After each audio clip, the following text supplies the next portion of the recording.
Good morning, darlings. Okay, so we've seen Romeo talk in the orchard, and he's looking up at Juliet on the balcony.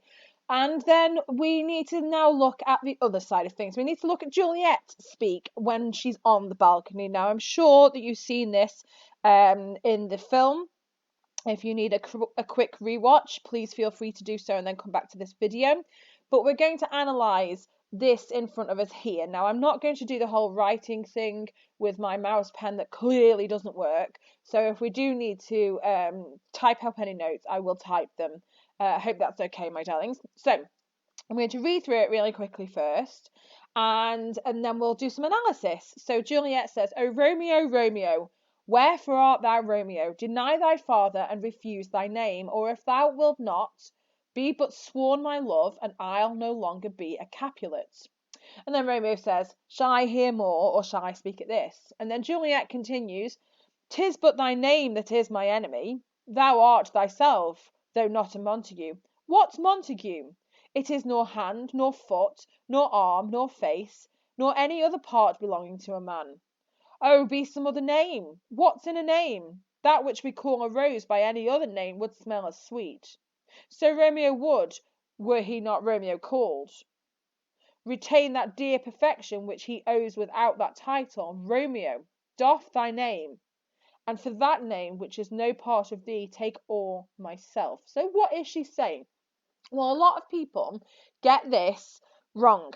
Absolutely wrong. They think up here where she says, "Oh, Romeo, Romeo, wherefore art thou Romeo?" And you will have seen some comedy sketches about this, I am certain, that they think that "wherefore art thou" means "where are you?" because it's got the word "where" in it. But it doesn't mean that. It means "why are you? Why are you Romeo?" And then she says, "Deny thy father and refuse thy name." So don't be a Montague. She's unhappy with the fact that he is her enemy. But she says then, if you won't deny your father and refuse your name, if you won't give up your titles and your family, if you are my sworn love, I'll no longer be a Capulet. I will sacrifice my family name, my family, and all the rest of it. Okay, so we've got here help.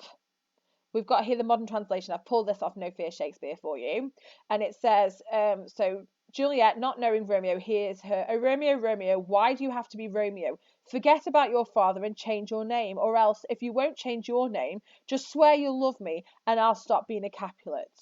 Okay, and then we've got this bit at the bottom. "'Tis but thy name that is my enemy." So she's saying here that it's just the name that's her enemy, not him. It's the name. And this speaks to the futility of this feud. What do I mean by futile? It is pointless, essentially, she's saying.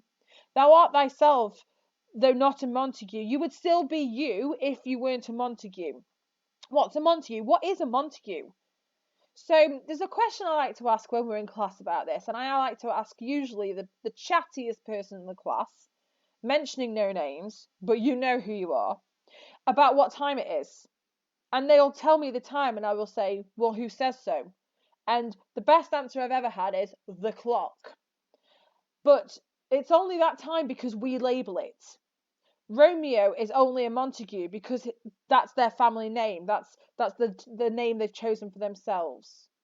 So we'll skip this part here where she's saying it's not a hand or a foot. It's no tangible thing, is what she's saying. You can't hold the name Montague in your hand and have it be something of tangibility. It's not anything physical. Yes, you could write the word down on a piece of paper. I know that you're going to say that to me, but it is just a piece of paper with a word on it. She's saying the word Montague, the name, is an abstract concept. It's not actually like a thing that you can hold or manipulate. And then she says, "What's in a name? That which we call a rose by any other name would smell as sweet." I mean, we could call a rose. She's absolutely right here. We could call a flower the rose. We could call that a water bottle. Oh, look at those water bottles growing in my garden. Aren't they pretty? I love that red colour. But it would still smell the same. It would still have the same properties, even though we had named it a different name. Does that make sense? This is what she's saying. So Romeo is still himself, and would be even if he didn't have his name. This is her perspective. Okay, so we've got here the modern translation. It's only your name that's my enemy. You'd still be yourself even if you stop being a Montague. What's a Montague anyway? It isn't a hand or a foot or an arm or a face or any other part of a man. And then she's lamenting, if you will. She's cursing. She's so frustrated. So, oh, why can't you just be some other name? What does a name mean? It means nothing. That the thing which we call a rose would smell just as sweet if we called it by another name. Romeo would be just as perfect if he wasn't called Romeo. If he wasn't called Romeo Montague, he'd be just as perfect. So Romeo would, were he not Romeo called, retain that dear perfection which he owes without that title. He'd be the same person if he didn't have the name Romeo Montague. So she says, Romeo, doff thy name. And if you didn't know what the word doff means, if you think of people doffing their cap, it means to take off or to remove. So here she says, Romeo, lose your name. Trade in your name, which has nothing really to do with you, and take all of me in exchange. So you can have me as your wife instead. What has more value is what she's saying. Okay, right. So that's the gist of what's going on then. So what we need to do then is we need to think about, and I'm going to start typing here, guys. We need to think about the methods used here because they're probably going to be useful. There's a fair chance that something like this might come up on the exam. So why would we not? So right, let's start at the beginning then. Oh, Romeo, Romeo, wherefore art thou Romeo? Well, we've got repetition, haven't we? And then we've got a rhetorical question as well at the end. We've got repetition and ret-q. I'm not going to type it all out, but you can. So we've got a repetition and a rhetorical question. And it's all very well and good putting that we've got repetition and a rhetorical question. But we need to think about what that means. What is it doing? So how does she feel here? Well, I think she feels frustrated. I think she feels annoyed even because she's lamenting. She's lamenting why he has to be Romeo. Okay, so I'm just going to put those over there and hope that you can see that like that. So she is lamenting. Okay, she's like, oh, this is so unfair. This is so unfair. Why do you have to be Romeo? It's not fair. And then this bit here on the next line down, deny thy father and refuse thy name, is an imperative verb, isn't it? So you want to get these notes down in your books, guys, or on your plays. And then she's saying to him, she's giving him an option, isn't she? This is her perspective. This is what she thinks he should do. And if you won't do that, as long as you promise to love me, I'll no longer be a Capulet. So this is an imperative verb. Deny thy father is an imperative verb because it's telling him what to do. So let's go for a nice purple here, I think. Deny thy father is an imperative verb, or we could still stay with the same pink apparently. Deny thy father is an imperative verb because this is her solution, isn't it? This is what she thinks is the solution to their quandary, their problem. Okay? She's like, refuse thy name. But if you won't, be but sworn my love, another imperative verb, and some alliteration. Be but sworn my love. So we've got alliteration and we've got an imperative verb.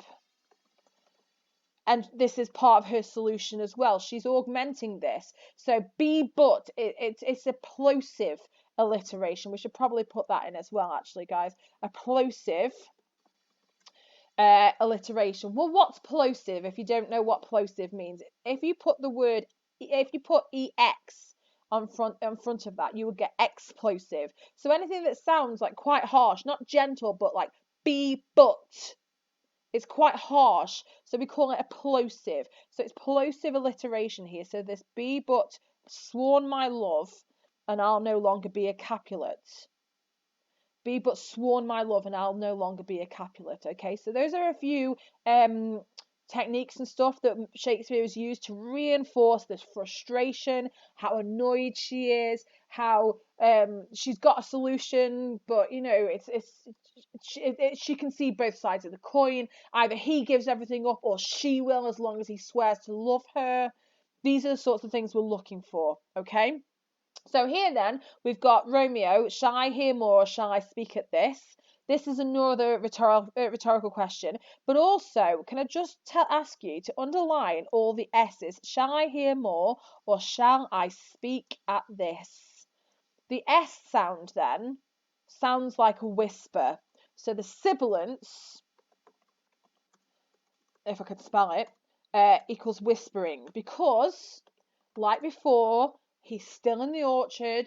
He doesn't want her to hear him. He's got to be quiet because of the enemy, etc., etc. So Shakespeare's used lots of sibilants, lots of shh sounds. Yeah, lots of shh to reflect how quiet they need to be. Because granted, they would be saying this quite loudly on the stage for everybody to hear, because don't forget, no electricity back then, so no microphones. But the fact that there is this sibilance indicates to the audience that no matter how loudly actors on the stage are saying these lines, the sibilance indicates that in the real world, if this was to happen, he would be quiet. He would be whispering. Okay? That's how they get around the whole issue of being on stage and stuff, because don't forget, electricity was a good couple of 100 years away at this point. Right, so, "'Tis but thy name that is my enemy. Thou art thyself, though not a Montague." What's Montague? So again, we've got another rhetorical question down here. Guys, I'm not gonna go through this, but you're gonna go through it yourself, because otherwise I'm just doing your work for you, and that's not okay, is it? So, what's Montague? It is, and then she's got this massive list here, and then this bit here, "Oh, be some other name." This is probably something that we've already looked at in terms of methods, and you probably want to write that down. Okay, and this bit here as well. And so I want you to go through all of this stuff here and try and analyze and find some methods, and try and link that to what's going on. So not just what the methods are, but what do they do? Because you've got this question up here: what is Juliet thinking about here, and how have her thoughts been presented? And you probably want to write this down in a little paragraph as well, a practice paragraph that will probably help you for your assessment. Okay, so that's what you want to do then. Don't forget that you can go to No Fear Shakespeare if you need some help translating this. Just pull it up, and it is here for you. It is Act 2, Scene 2, page 2, and this is what it looks like. Okay, so you can just grab onto that whenever you need something if you are struggling. Okay, so yeah, that's what you need to do for this little video, and then next time we will look at this. In fact, you know what, you can do this now. So using the notes that we have collated, then analyze the rest of the scene to answer the question: how has Shakespeare presented the theme of love in Act 2, Scene 2? So this is all of Romeo's stuff and all of Juliet's stuff. So let's have some sentence starters then, shall we? Because I know that people struggle with how to start. Now, a couple of slides ago, we looked at how to start, and we looked at starting with maybe an AO2, maybe by using a technique first and then saying what it's done. So we could do that.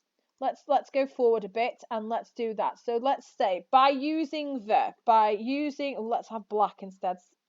This is not okay, is it?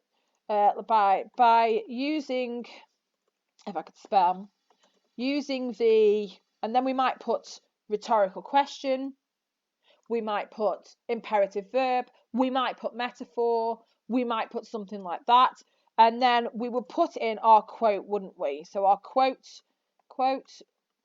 goes here, yeah, and then we could put, oh no, Shakespeare, and presents. And then what does he present? So by using so if we go back to this bit here, if we use the rhetorical question, "Wherefore art thou Romeo?" So, by using the rhetorical question, wherefore art thou, Romeo, Shakespeare presents Juliet's frustration at the enemy and the feud and all the rest of it. Okay, so that's a great way to start.